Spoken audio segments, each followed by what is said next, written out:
小男孩发现了件诡异的事情，本在万米高空上的飞禽，竟然接二连三地砸向了地面。没想到就在不远处发生了可怕的爆炸，下一秒，巨大的油罐迎面而来。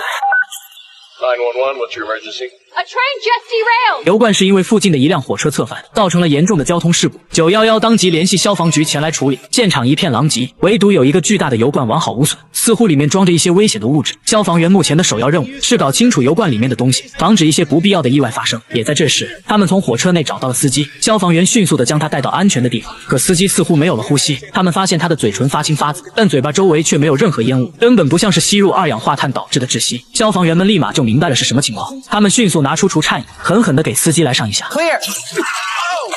The hell was that? 原来司机是被面包堵住了呼吸管道，这或许也是导致车祸的直接原因。司机醒来后被吓坏了，但并不是因为这场车祸，而是害怕油罐里面的东西泄露。 Read the train manifest. We need to know exactly what was in those containers.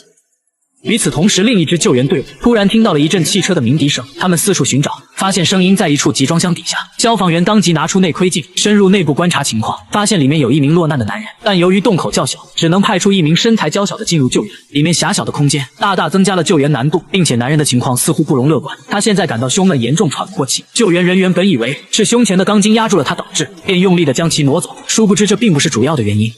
How's that feel? That's better. All right. 可现在还不能离开，因为腿部被方向盘卡住，好不容易将其切割完毕，怎料这时男人竟突然陷入昏迷，这令救援人员瞬间手足无措。但经验老道的队长立马明白了怎么回事，他让救援人员解开他的衣服，果然身上有外力造成的淤青，再把伤者的脖子扭过，静脉已经明显肿大。队长断定这是心包填塞现象，心脏周围被内伤导致的出血充满，不及时处理将很快会心脏骤停。可是这名消防员毫无医疗经验，更别说他要在左胸口第4根和第5根肋骨之间将针管以45度角的角度插入1/4的针头，将心脏的淤血抽出。要是浅了抽不出血液，要是深了将直接刺破心脏。不过好在队长的专业指导下，消防员成功抽出一管粉嫩的液体。下一秒，男人恢复了意识。Okay, he's back. He's back, Cap.